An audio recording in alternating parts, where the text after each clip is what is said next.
Bluff City Media presents the Two Buck Sports Show with your hosts, Rusty Buckets and Uncle Buck. Now, let's get to the show.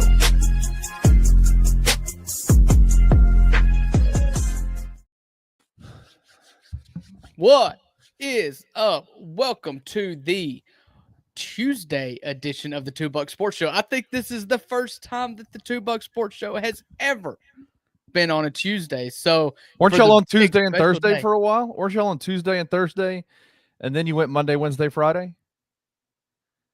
And now I'll take this moment to welcome Kenny Stubblefield into the show. Weren't y'all on Tuesday and already Thursday? correcting me, I think. Weren't y'all on Tuesday and Thursday? Then you went Monday, Wednesday, Friday. Now you're Monday, Tuesday, Wednesday, Thursday, Friday. You can't ever get too much $2 bucks, man. You sure can't. Oh, I sure hope not. We're going to find the limit right now. I'll tell you this. Yeah, we are. I want to appreciate Kenny for jumping on with me today. As you know, Rusty is en route to Denver, Colorado. He's in Colorado, right? Some training. And so I got the other big head in here with me right now. Kenny, how are you, man? Well, I had to drop by Rusty's house today to pick up something this morning, and his neighbors were looking at me like, "Who the heck are you?" What happened to Rusty? They were like, "What? Who is this guy? And what are you doing in his backyard?" I was like, "My name is Kenny. I'm here to pick up something for Rusty. I'm sorry. I apologize." So he's got a next door neighbor who was talking to himself. I could hear him talking to himself next in the backyard. Yeah. And he sounds a lot like you. Very country. Hey, that's the best of us now. He may have lived in Mississippi at some point. So. He probably did. We got a lot to get to today. It's the summertime still. You know, you've got to struggle a little bit to fill a full show. You got to really get creative. But I've got Kenny here with me. And if there's one thing that we have in common, it may be the thing that we're most proud of about ourselves, is that we have kids. Yes. We love our kids. Being a father is arguably the most fun thing that I do. It's the best. But it's arguably the most fun I can do. It is hands down the hardest thing to do sometimes. And I've had a struggle recently. And my oldest is a daughter. She is about to turn 11, which means I am starting to get terrified of little boys. Oh boy. We're starting those years. And so you have a middle school daughter. Yep. 8th grade. 13 8th years grade. And so listen, I know there's people in the comments that listen to this. And people that listen to this, and we are people outside of sports. And so I've just got a complaint, and I want to see if you've got the same complaint and ask for some help. Okay. Okay. All right. The shorts are too short. Oh, God. Okay. So my daughter has just hit a growth spurt. She's 11. I swear to you, Kenny. Yeah. She's like 2 to 3 inches shorter than me. Oh, yeah. Like, and I'm not short. I mean, I'm not tall by any means, but she's growing quick. And we had the problem today where it was like, listen, dad, overprotective dad. I'm just like, nope, not happening. Mama was like, they're not so bad, but they will get you sent home from school. So you're going to have to change. And so I don't really want to spend time talking about like, hey, am I wrong here? You're not going to convince me. If you're going to be a booty shorts parent, then you're just not going to convince me that I'm wrong. Yeah, right. But the meltdown afterwards. Oh, no. Did she have a meltdown? The meltdown afterwards. Oh. I don't know how to navigate the meltdown. Have you had any kind of, and it wasn't even like, she's not going to, like, she wasn't ready to die on the hill for shorts. Right. But it was like, I think it embarrassed her.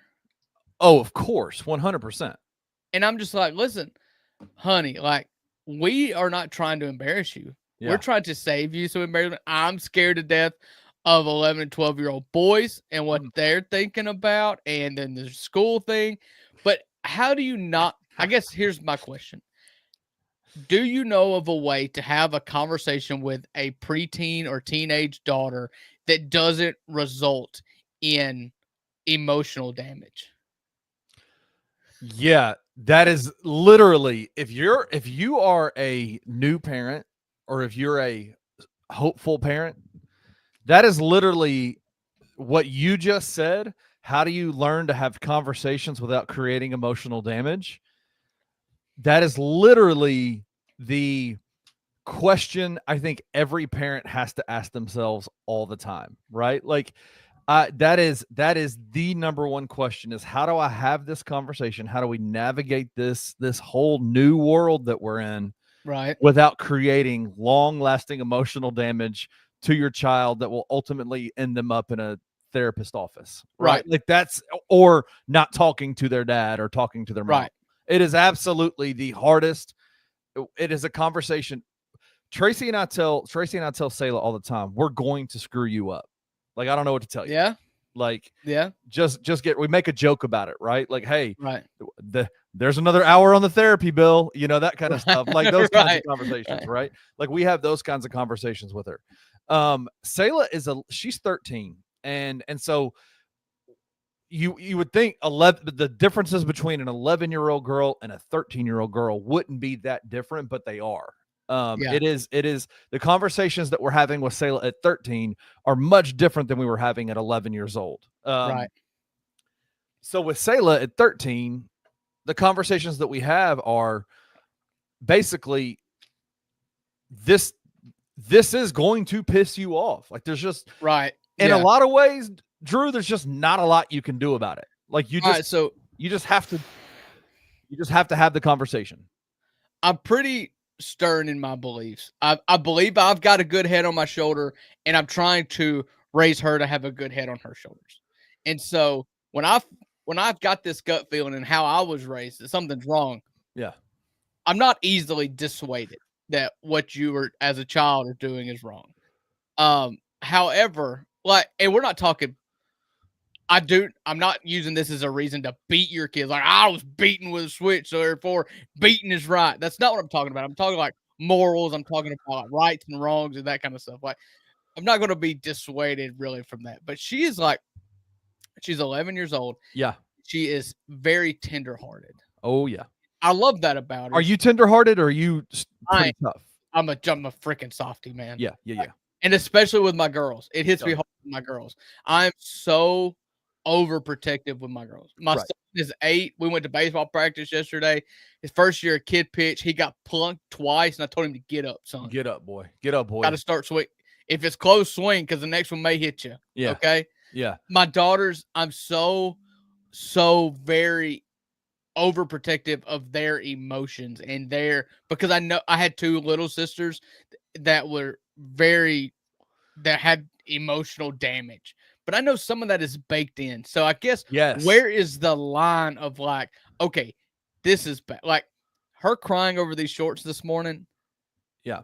My wife was like, that's ridiculous. Stop crying. And I'm like, you're broken. You're on the inside. You're and I'm just like, this is wrong. Like you should not have this response. But in the back of my mind, I was like, am I causing damage by telling her to like not feel it? Like that's like in the year 2025, we pay too much attention to like emotions. Like emotions, facts don't have emotions. It's right and wrong. No, I don't believe that. A lot of times. I don't believe that. But that's not the human experience, bro. I know, but I'm saying we let emotions override what is true and honest and fair a lot of times too. Okay. So I want to stick to truth as well. But I don't expect an answer out of you. And we probably went too long on it. But this is what I would say to you is there is a reality where, and I know this is super 2025, this, that, and the third, your truth, my truth, those kinds of things. Of course. It's navigating the fact that you have a truth. Right. And while you are, and the one thing that trumps everything is that you are the dad, you are the father, you are in charge of your household. And so your truth matters. It trumps everything. So that's a big deal. But at the same time, your daughter also has a narrative and a story that she's telling herself inside of her head. And it's engaging that. The biggest emotional damage I think that we can do as fathers is to not validate truth, right? Right. The truth that your daughter is feeling, right? Like let her talk to you about this stuff. Like let her work it out. Y'all have adult conversations with each other. Does that make sense? Yeah. Yeah, it does. And I think it reigns especially true for me because of their upbringing. And you know that I've been honest with our story. Like they've been in our home for 4.5 years through foster care, and the previous the first 4.5 years of her life were pretty hard. Yeah. And so I have always been a sounding board, and I've tried to be that way. And so is my wife. Yes. What I did, and I'll brag on myself today, it was like this spiraled, and I don't think the spiral was warranted. And I told her, I was like, you have to be in control of your emotions. Like, this is not something that happened. Your emotional response was not equal to the degree of like criticism that we were giving you. And so that's where I was like, but I was like, what do you think the problem was? She was like, Mama called me ugly. And I was like, no. I'm like, okay. Yeah. Like, no, we made a comment that your shorts are too short. That's, I have to be very frank with this, like, because I'm trying to preserve her self-image of herself. Yes. That's my number one goal. 100%. I know what it's like as a male, and I know it's 10 times worse when you think critically of yourself and the way you look. Oh yeah. And you don't love the skin that you're in. That is the most harmful mindset you can have as a child. Yeah, absolutely. Okay? Absolutely. And so I set that straight, and I was like, that is not true. What you said about speaking truth, her mindset was wrong. And I was intentional. Like, we do not think you're ugly. We do not think that you're a bad kid. You're a good kid. You're beautiful. I wouldn't change a thing about you except for your shorts. Love it.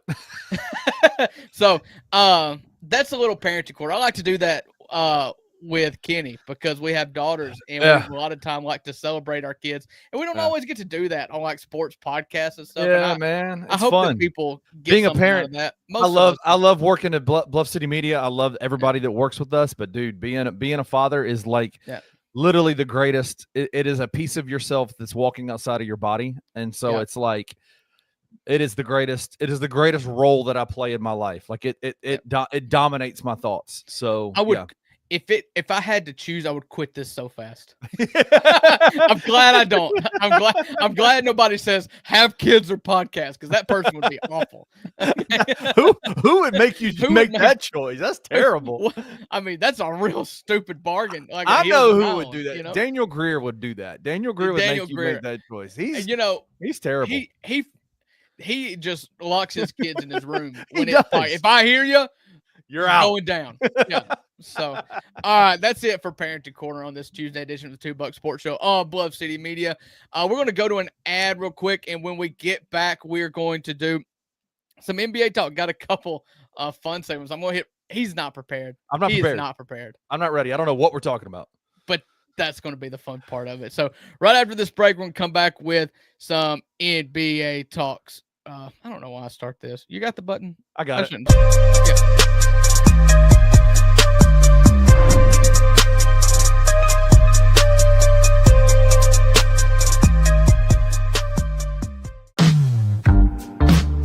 Choking and Token, the Mid-South's first cannabis-themed jiu-jitsu tournament. August 16th at Midtown Krav Maga and Jiu-Jitsu. At 1 p.m. 21 plus to compete or consume. Consumption not required. Ounce of Hope is licensed by the state of Tennessee. This is all 100% legal hemp products. Everything's good to go. We'll have gi divisions. No gi divisions. Madison bracket, guaranteeing 4 matches per division, plus an absolute winner.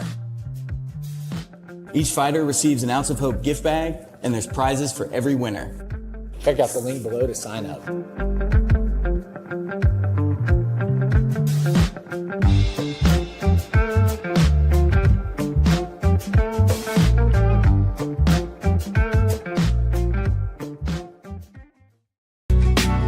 In the heart of the Highland Strip for 27 years, Trilogy Tattoo has helped tell stories for Memphians for generations. Located at 530 South Highland, Richie and his team are waiting to help you tell yours. From tattoos to piercings, your body art should be as unique as you are. Voted a Memphis Flyer top 3 tattoo shop in the city of Memphis since day one. Your story will be safe here at Trilogy Tattoo. Open 7 days a week, Monday through Saturday, 11 to 11, and 3 to 11 on Sundays. They have convenient times waiting on you. Let Trilogy Tattoo help you tell your story.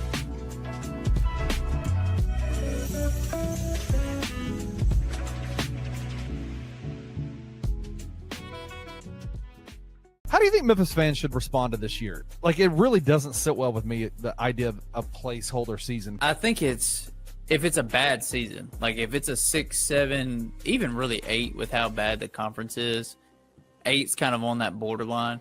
I think it's okay to be disappointed. I mean, you can say they lost their quarterback, they lost a lot of their production, but at the same time, with the transfer portal, you really get to go cherry pick the players that you want and that you feel like can keep you at that level. Ryan Silverfield and the staff were not recruiting players to win 6 or 7 games and then get to next year where they hope Antoine Hill is ready to go. Right.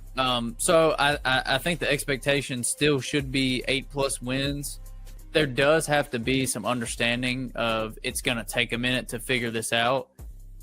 But for the Memphis side of things, even taking some time to figure it out can't be losing to really terrible teams. You can't lose these games. Tune in to On the Bluff with Christian Fowler and Gabe Kuhn every Tuesday at 12 p.m. on the Bluff City Media YouTube channel.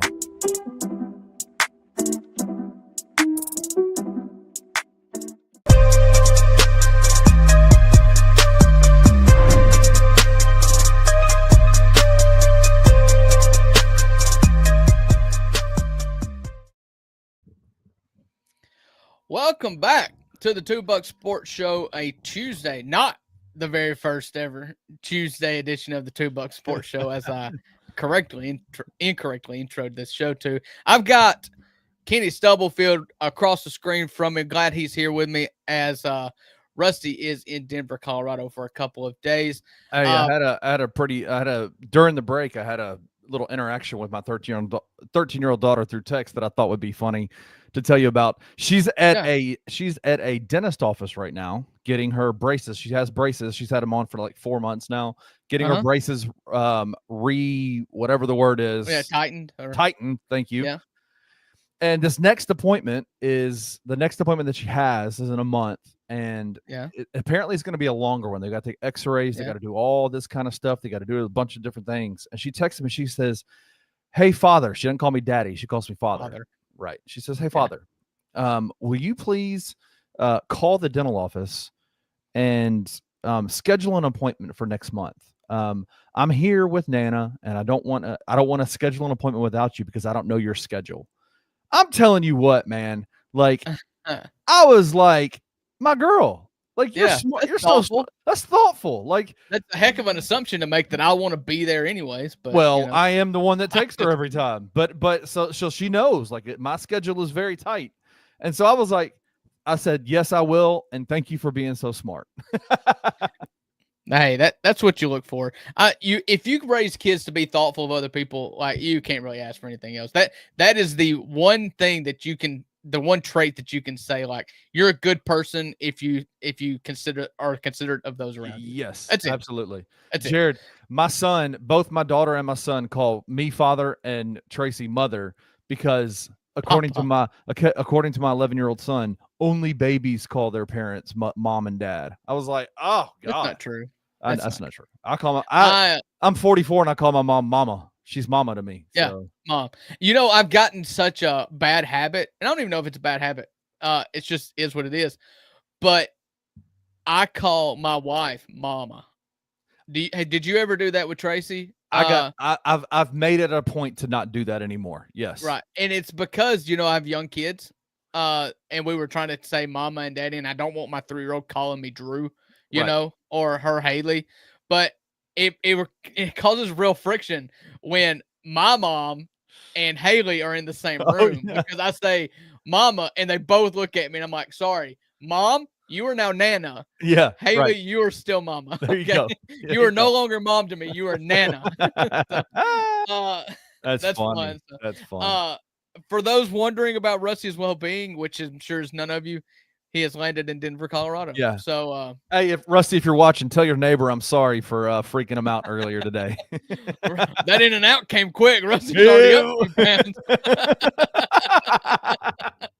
So, all right, we've got some. You're fighting. So we had some news from yesterday that we'll talk about right now. First off, De'Aaron Fox signed an extension with the San Antonio Spurs.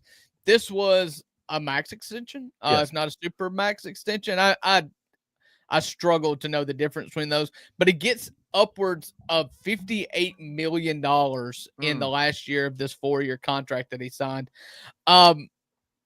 This is strange for me. I think that San Antonio did what San Antonio should do in signing De'Aaron Fox for the same reasons that we barbecued the Dallas Cowboys for not just paying, what his name? Micah Parsons, Right. what he's owed. You know, if you don't pay the player who's earned the money what they're owed, then nobody wants to come play for you if they're even remotely close to a contract extension, you know? Right. And so they paid De'Aaron Fox. They made him whole. They paid him what he's worth, in my opinion. And now they just kind of live with like the logjam for the time being until they figure out kind of a trade partner, someone else to dance with as Stephon Castle grows into the starting point guard we think he is for the San Antonio Spurs. Any thoughts? Yeah, no, I love this pick. I mean, San Antonio is just such a God, they're so poised and ready to be a team that is going to have an Oklahoma City-esque run, I think, in terms of the way they've built their team and the success that I think they're going to have, especially if Wemby can kind of take that next leap. And I think literally that next leap for him is just where he gets the ball on the floor, like where he positions his body. If he stays at the 3-point line, he's letting folks off the hook. But if he moves to the free throw line, unguardable. There's nothing you can do with it. It's true. You know, Wemby going into his third year is the alpha on this team already, and he is the person you build around. I love having De'Aaron Fox here. One, I love De'Aaron Fox. Yeah. You know, when you're talking about with your best player or our best player being John Morant, De'Aaron Fox is the only one that I feel like has the speed that John Morant has, and he's fun to watch. And I love setting up a team the way that San Antonio has by trading for De'Aaron Fox, and then they got lucky. You know, they stuck and got Castle. They traded for De'Aaron Fox, and then they got lucky and got the number 2 pick in the draft and was able to draft Dylan Harper. Yeah. I like having De'Aaron Fox in this mix for 2 reasons. He's a great vet to have. I think that despite having his, limited winning in his career, the best year that we can remember the Sacramento Kings having in our recent memory since Vlade Divac was on the team and Chris Webber was that like the Beam year in which De'Aaron Fox was the best player on the team. And you add him into this and just let him grow what Stephon Castle and Dylan Harper can be. I mean, Dylan Harper is a left-handed guard. You know, you can learn so much from De'Aaron Fox, and he's still young enough to where you're going to get value for him whenever you decide to trade him and totally hand over the keys to Stephon Castle and Dylan Harper. I love it. And you can do this because your 3 most consequential players for your franchise, being Castle, Harper, and Wemby, are still on rookie deals. Yeah. Yeah. I mean, let's not forget, like they have Dylan Harper, they have Stephon Castle, the great. They're rookie and second year guys. But De'Aaron Fox is only 27 years old. He is square smack dab in the middle of his prime right now. And he's so good. You know, he hit a buzzer beater on us last year. That hurt a lot. Yeah. And what other team do you think can build a franchise like this? Like I said, 3 players on rookie deals, and then you got 1 max contract guy, but 3 players on the rookie deals. And if you look at their FanDuel win total numbers, over under is set at a winning season. Right. Like, you play 82 games, a winning season starts with 42 and 40. Yeah, 42 and 40 is a winning record. You're right. And so their projected fan total line is a winning record when your 3 most consequential players for the future of your franchise are all on rookie contracts. The San Antonio is poised, and the crazy part is they're under the salary cap, even with all of this right now. That's wild. Even with even signing this extension with De'Aaron Fox, they're under the salary cap. They're poised to be. They're in a position where obviously they're about 2 years behind Oklahoma City, 3 years behind Oklahoma City in terms of their development. But their trajectory is the difference, I think, for them is that they have an alien on their team in Victor Wembanyama.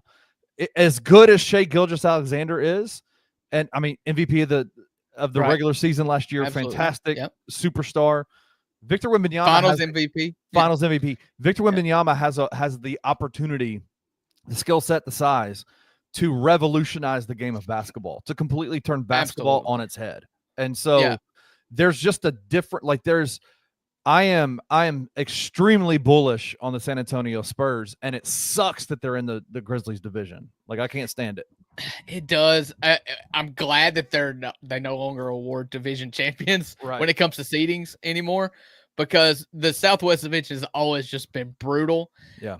The West just in general is still brutal, though. You know, you're talking about the big three. You know, if you make that comparison, let me make this comparison for you. In 3 consecutive years, they went Wemby, Stephon Castle, Dylan Harper. That's the 1 pick, the 3 pick, and the 2 pick. Is that right? Yep.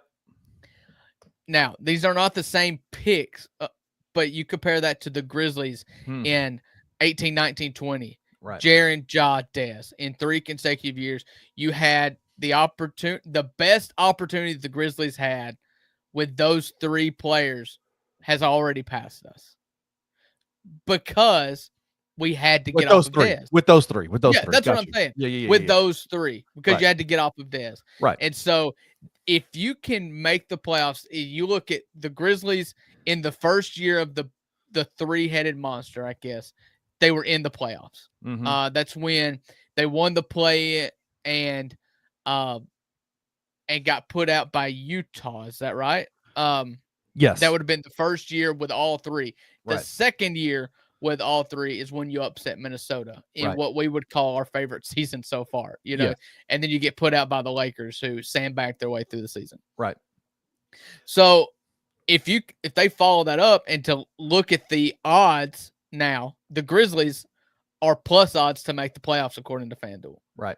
San Antonio -162 to make the playoffs. Right. That's a lot of love for Victor Wembanyama. It is, if you ask me. And I don't want to bet against the guy. I'll be honest with you. I think for this season I'm going to. I think in the next couple of years, I think you don't bet against Victor. I just don't know where. There's just so many questions. They have so many question marks around. Can some of these guys take the next leap? Right? Like, can they take that leap? I think for me, I mean, obviously getting De'Aaron Fox locked down is a big deal for the growth and development of their backcourt and of their team, the direction of their team. To me, the linchpin for the San Antonio Spurs is Dylan Harper. Can Dylan Harper hit? If Dylan Harper can hit the way that it looks like he can, San Antonio is poised to be a juggernaut for the next 4 or 5 years. And I look at it in the same way as, do you know who I think is the most important player for the Memphis Grizzlies this season outside of Ja Morant and Jaren Jackson Jr. playing 70 games? I said better be Ja, but yeah, if you take him out, who do you think? I think if Cedric Howard hits, it changes the trajectory of the Memphis Grizzlies moving forward. He's definitely the most important player on the roster right now that's not on, like, rookie deals are such a cheat code. They just are, because the money escalates so drastically on your second contract. And so the Grizzlies got extremely fortunate that Ja Morant and Jaren Jackson Jr. did not make an All-NBA team this year. Yeah. They saved so much money. It made that Desmond Bane trade that was a good trade, and it could or could not have been made. If either of those players hit an All-NBA team, it was a necessity to get off of him, and then you don't have bargaining power to get the return that you got for Desmond Bane. They could have stayed pat because Ja and Jaren did not make All-NBA teams or did not win DPOY or any of those postseason awards that would have kicked in a Supermax contract. Because they didn't, they were able to approach the negotiating table with a Desmond Bane trade and say, we can keep him. We can, right? But we won't if you give us 4 first-round picks and Kentavious Caldwell-Pope. Right. So that's what San Antonio's looking at. Oh. the team in between San Antonio and the Memphis Grizzlies right now is the Oklahoma City Thunder, and we talked about that when they gave all three of their guys max or super max contracts. They are going to have that problem in the future. If one of them declines even slightly in the next couple of years, they're probably going to be the Desmond Bain of the group. Where you try to get some more role players for the cost of one superstar that's making a ton of money. We had this conversation on the Bluff last night. The episode drops in 30 minutes. But I wanted to, we talked about the De'Aaron Fox and the Luka Doncic extensions that were signed in the last couple of days. Mm-hmm. Which team do you think is more poised to be a championship contender, the Lakers or the Spurs? Well, it's built two different ways. I mean, right. The Spurs are obvious. You're banking on rookie talent and second-year talent, and you never know injuries and whatnot. What the Lakers always have built in, they've got their superstar. They've got Luka. They will never have a problem getting a free agent. They will never have a problem building a team that compete for a championship because they will always be able to get free agents. That's what San Antonio can't do. They have to really hope that everybody stays healthy, they stay on their trajectory, and they peak out at their relative peak, if not surpass it. Yeah. Okay. But you've got to keep them in-house. With the Lakers, you can mix and match. You can go get free agents, expirings. You can buy out guys always want to go to LA. Like there's so many avenues into Los Angeles for them to be a championship contender. And so all you need is that one guy, and Luka is that one guy. You can fill in around Luka. Yeah. Are you a believer in coincidences? Do you think coincidences are real? Yes. I don't believe they are, but I think everything is kind of aligned together, right? Like, I don't think it's just a coinky dink. I think it's these conversations, these things happen in a step-by-step pattern. I find it weird that the day after Luka Doncic signed his contract extension, a 3-year, $165 million contract that, while it's a lot of money, does actually in some ways help LA keep some space to be able to do some things, right? Like it doesn't cash strap them for, future potential free agents. The very next day, Drew, Giannis Antetokounmpo's people start putting out reports on ESPN saying, we said a couple of months ago that Giannis was cool in Milwaukee, but now we're actually going to be taking a look and seeing what the roster looks like and his future in Milwaukee. Do you think that was Giannis going, Luka, come get me, man? I'm ready. You're going to be if Luka, if you're going to be in LA, I'm willing to go to LA. Yeah, I believe in coincidences? Yes. I don't think everything is a coincidence, though. No, I don't think that anything Giannis Antetokounmpo right now is a coincidence. You see max contracts being handed out, and teams that may or may not be built around certain players around the NBA. And Giannis, for the last 3 years, since they won a title in 22, or 21, he has only lost players that he liked playing with. And so, yeah, I don't think that's a coincidence at all. Do I believe in him? Yes, that's not one of them. That is absolute messaging. Shams came out and said they are still evaluating that the Giannis camp is still evaluating whether Milwaukee's where they want to be or not. Does watching Luka Doncic get a ton of money make him reevaluate? Possibly. Yes. Yeah. Anybody, you see what San Antonio's doing. De'Aaron Fox got a lot of money, and they're building through the draft. They're hitting. They got Wemby. Look at what Atlanta has done to build around, quote unquote start Trae Young, like to really push their chips in on a East that is wide open because of like 17 Achilles tears last year. Right. Look what the Grizzlies are doing. The Grizzlies are building their franchise the same way, right? They're building it the way San Antonio and Oklahoma City are trying.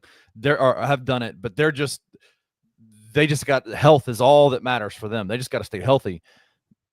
I guess a lot of the assumptions that I'm asking about with the LA and San Antonio situation is if Luka signing this extension, signaling to another big name free agent that this place is open, we can become the next big duo in LA. they automatically, if they get Giannis and have Luka, they're automatically right there for the best team in the NBA, right? Wouldn't you think? I mean, Yeah. right there. Listen, can we just make a trade? Giannis, you want out? Demand a trade to Memphis. Demand a trade to Memphis. All right, this is the one I'm most excited about. This is a segment that popped into my head yesterday when Rusty sent me a tweet, which happens at least a dozen times a day of things that he's seen on the internet. Because he doesn't have a job now. So during my work day, like I'm working and he's just like scrolling Twitter all the time. Twiddling his thumb. Yep. I asked him and I said, what is the opposite of breaking news? Do you have the opposite? What's the opposite of breaking news, do you think? I was thinking unbroken news or duh news. Duh. This is like the opposite of news is what was tweeted out yesterday about Joel Embiid. What'd they say? So, is he hurt I don't again? know if you saw this report. This is per Brett Seigel, NBA. Yeah. Joel Embiid is reportedly Joel Embiid's knee is reportedly in bad shape and is likely to miss the start of training camp. Some around the league believe the Sixers regret extending him. And I said, this is news to nobody. So you're telling me that Joel Embiid's knee is bad and the Sixers regret giving him $300 million? And you want to call this Shocking. breaking news? Shocking. No, we've known this forever. News to nobody. The Philadelphia 76ers regret giving a lot of money to Joel Embiid and his knees that are riding on hubcaps. Oh my gosh, man. They are his wheels are riding on rims right now. It is literally sparks flying off his knees every time he runs up and down the floor, man. No, it is not surprising at all that this is happening. It's sad because when he's right, dude, he is immensely gifted at basketball. But is Joel Embiid cooked? Is he cooked? Like, is he done? Yes, he's cooked. Yeah. Listen, this is what I keep harping about. Like with Edey, it's like, listen, these guys just don't last. They don't last. Embiid is the best offensive 7'2+ guy that we have ever seen, possibly. Wow. It's just like a flash in a pan, though, because they're just not built to last this way. Is Zach Edey's archetype Joel Embiid? No. But give me the 7'5" guy just ever that has ever lasted in the NBA. And I know that it became like this. Everybody wants to crown the number 3, or like everybody wants to be excited about the new toy that you've got. And I get that, but I'm not ever going to be the guy that's putting him in pen as the starter for the next 10 years. And it seemed like everybody was just ready to crown him. Joel Embiid won an MVP, and the next year he was awful, and he just can't stay healthy. The one year he won the MVP was the one year he did stay healthy. He's been that way since college. Yeah. He didn't play. I think, was he one of those that won the Rookie of the Year or was in the Rookie of the Year voting like his second year in the league because he didn't play as a rookie? You know, he came in those Sam Hinkie teams, the Trust the Process. And so like they drafted him like number 2 overall, and then they didn't play him for a year. And then Embiid is a case study in himself as well. I think, and Wayno makes a really good point here. I think it's easy to look at Joel Embiid and say, "Wow, look at the injuries that he's had. These guys don't last." And I think history is probably on your side in regards to that. The difference is that he's not our franchise guy. Like you're not paying him like a franchise guy. So believing in Zach Edey is not believing in him being the cornerstone of the franchise. It's believing that he can, while he's healthy, while his body sustains, he can be a dominant force in the, on the offensive side and the defensive side of the floor for the Grizzlies. Like that's fair. Is that not fair? Is that not a fair conversation? Fair. But my beef with Edey started when we took him at 9. Who else were you going to take in that draft? I don't know. Any wing that fits the measurables.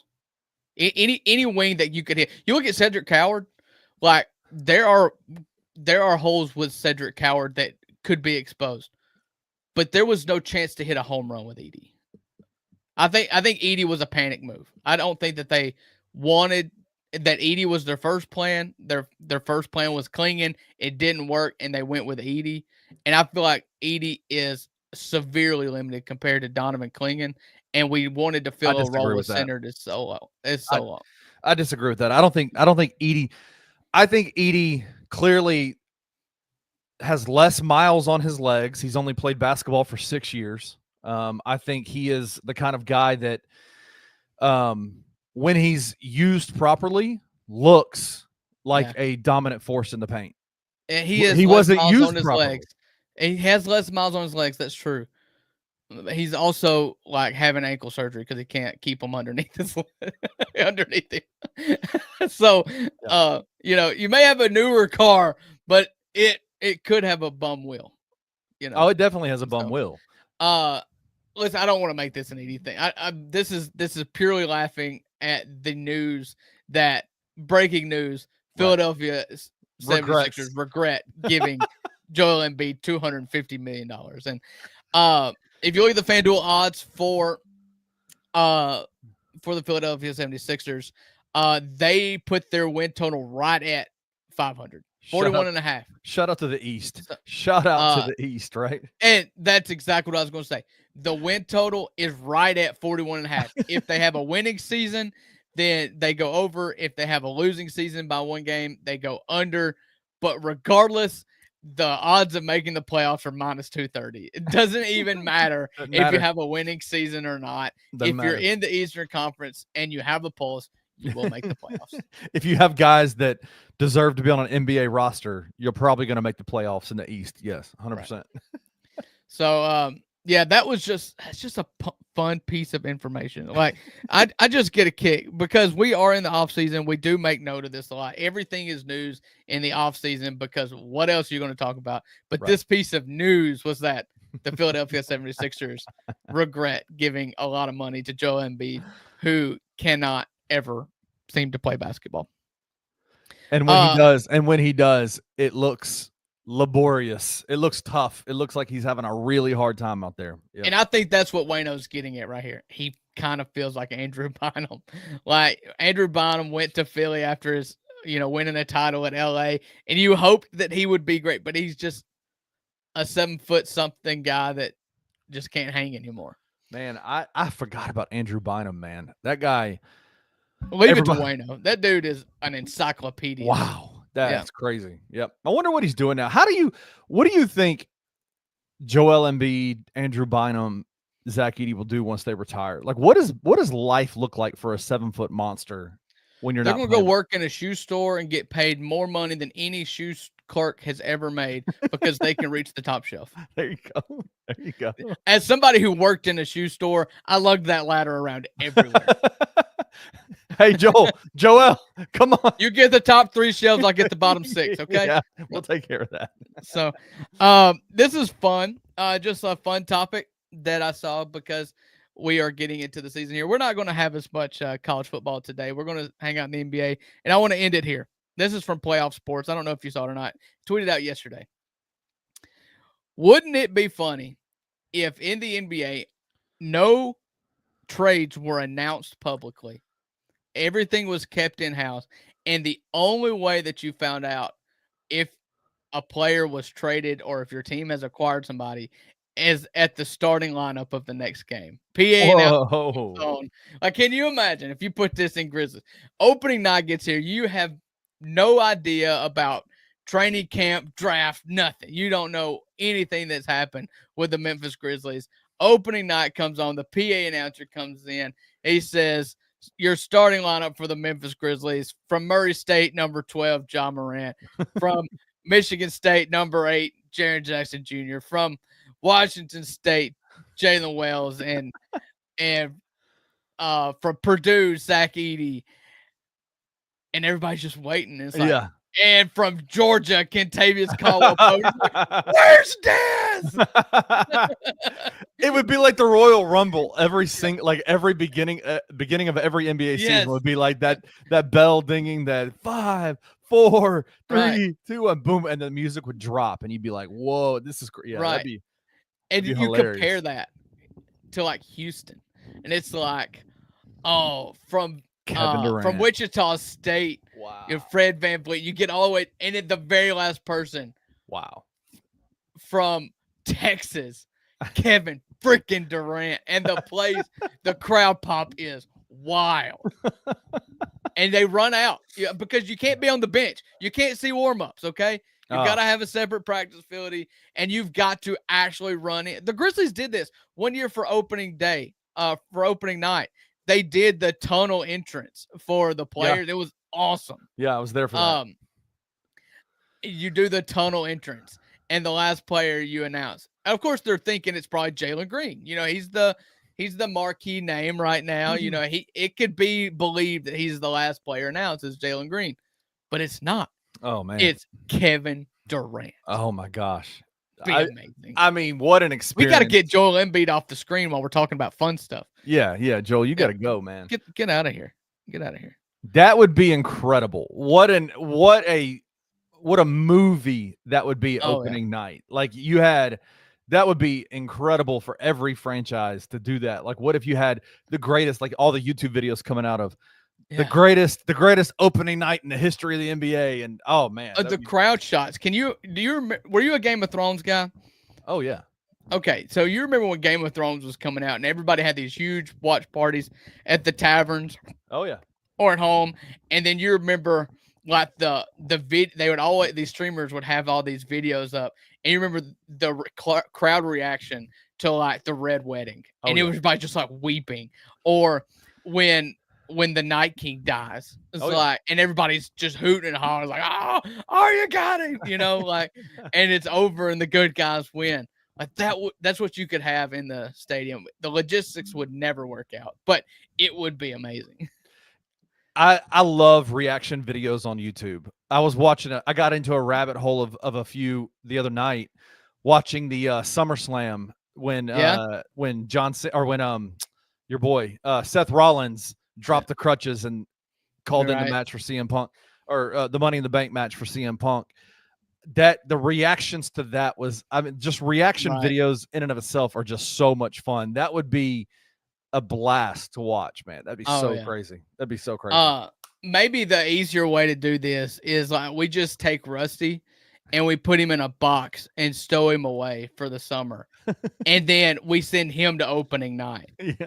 And we don't just let him know. And don't let him know. Don't let him know. But we have to keep him in a hermetically shut container. Yes. For the whole summer, which what's the downside? What's the downside? The beard would be so big by the time he got out of that. Rusty ice box for 6 months. You can't watch the finals. You don't know who won it. Like, this is just an experience that only you will be able to talk about. So the Houston Rockets get Kevin Durant to announce as the final piece. Nobody knows about the Kevin Durant trade. Right. In the history of the Memphis Grizzlies, what would be that? Who would be that person for them? Like, who would be the biggest name for the Memphis Grizzlies to the biggest free agent the Grizzlies have ever had? Yeah, it would have to be that, right? Or Ja Morant, you know, the number 2 pick, Ja Morant. But so we wouldn't be able to see the draft either. We wouldn't be able to see like draft stuff at all either.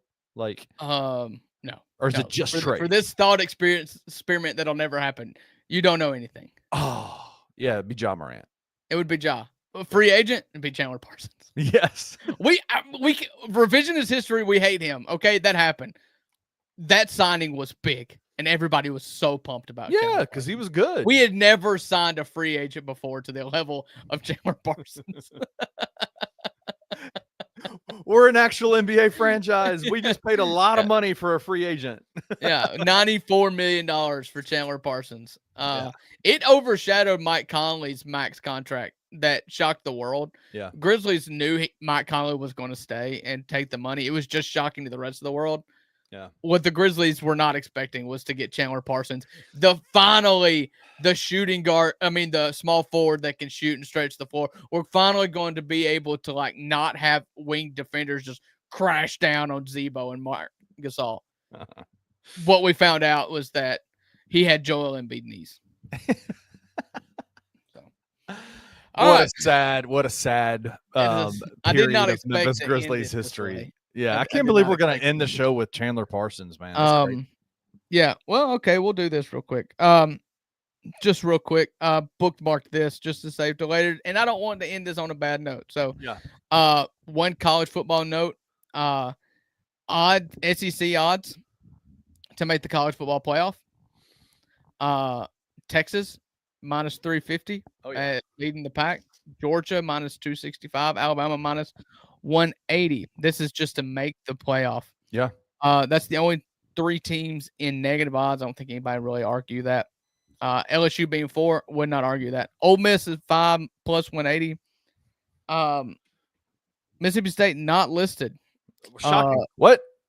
Missouri is a plus 825, and that's the lowest odds it's mentioned Yeah. on this list. So I'm sure you can get a Mississippi State ticket. But Did you see the coaches poll dropped yesterday? The preseason coaches yeah, we poll. talked about that on the show yesterday. 9 SEC teams in the top 25 preseason coaches poll. Yep. The SEC is back, man. Ole Miss ranked Ole Miss at 15 in that. 15. That's right. How are you feeling about Ole Miss this season, man? So listen, I'm gonna try to keep my head screwed on tight. Yeah. When it comes to Ole Miss, I've been hurt a lot, and I try to be objective. I want to see it as I am a fan, but I do want to see it through the lens of like people who aren't fans too. Yeah. Try to be unbiased as much as possible. It doesn't work, but I Yeah. try. If Austin Simmons, the starting quarterback, is as good as Ole Miss coaches and media say that he is, 15 is the floor. Woo! They love him. He is a sophomore who beat out a junior to be the backup quarterback last year. In his one drive in SEC play for Ole Miss, he led Ole Miss down to score a touchdown against Georgia. He's already graduated college and in a master's program as a sophomore. I talked about Cedric Coward being the kind of guy that you want to bet on reaching his ceiling. Same thing with this guy. He screams professional in every aspect of his life. He was a relief pitcher for the baseball team as a freshman, came in and provided critical innings for the baseball team. He is just an athlete, a good kid. Everybody loves him. And so I talked about this with Rusty on our show yesterday. The thing that I probably overrate, but is super important to me, is returning quarterbacks with SEC experience. That's why I'm high on LSU this year with Garrett Nussmeier. I'm high on not Texas. South Carolina is going to be good. South Carolina, I'm high on them. Ole Miss doesn't have that.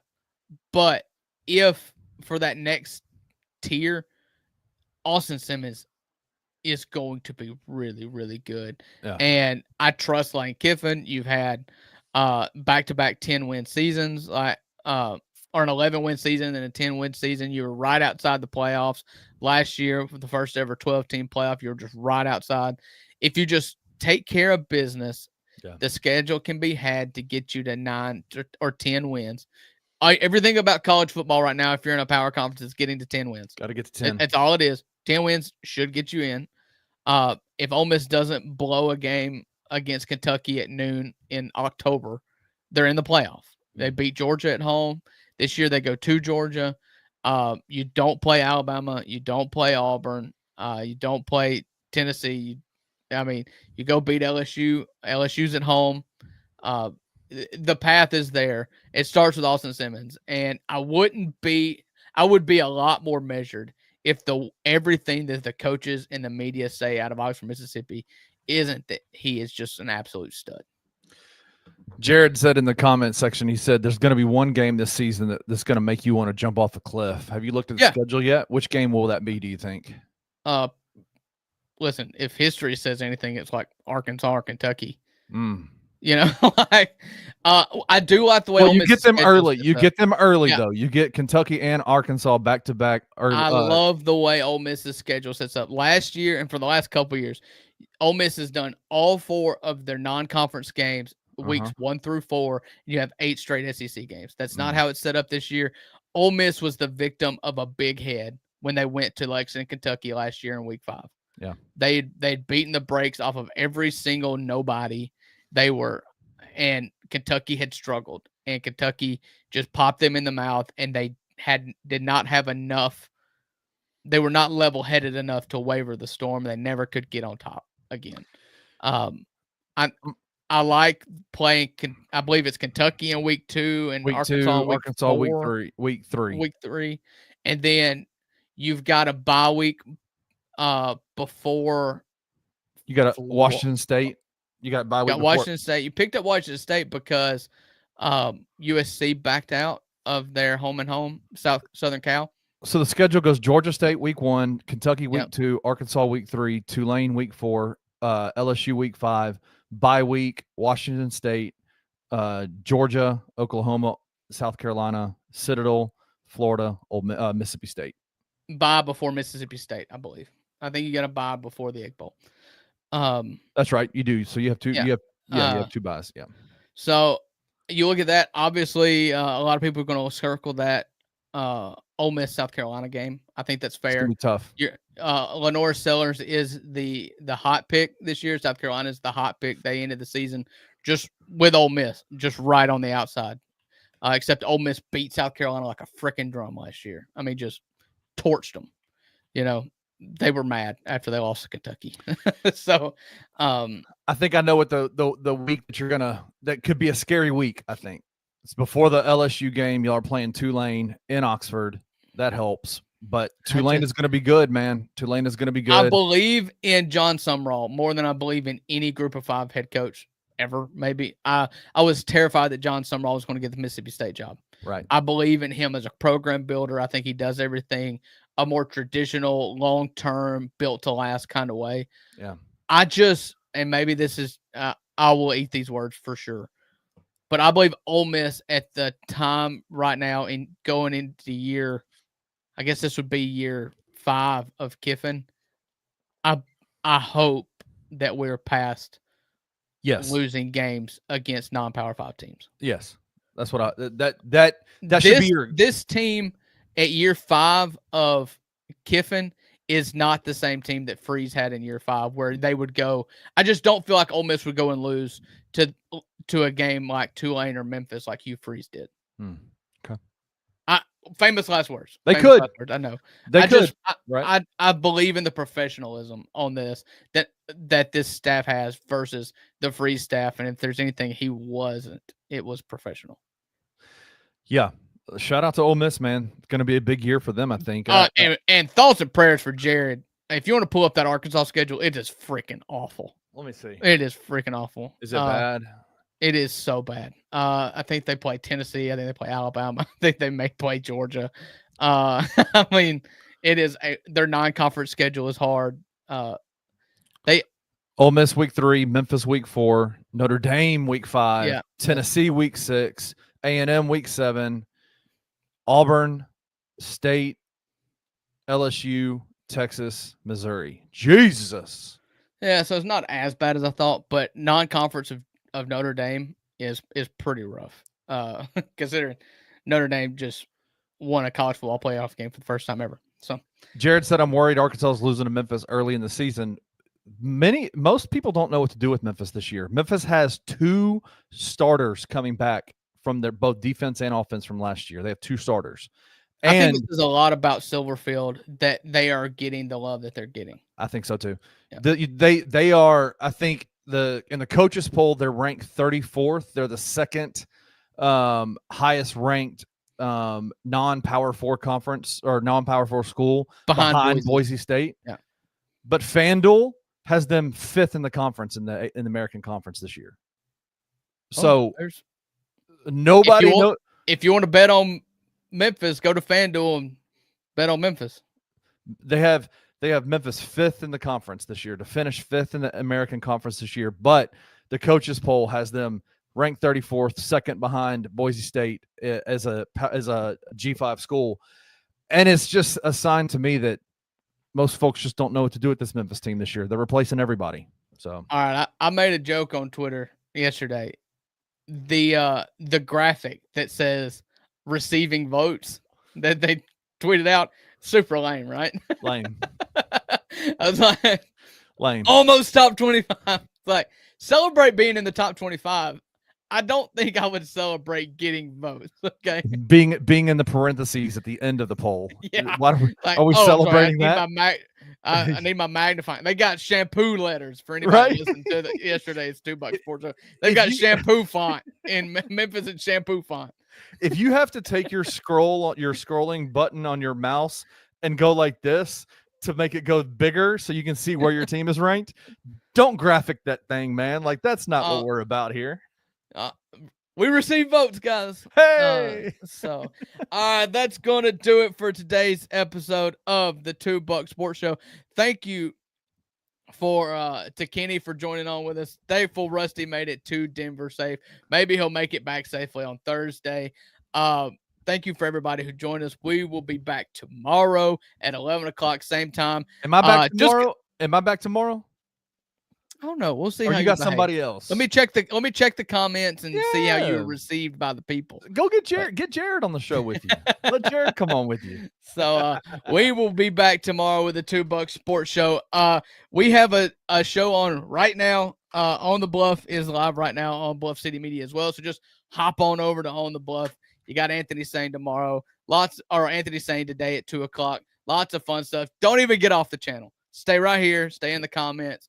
And we will talk to you tomorrow.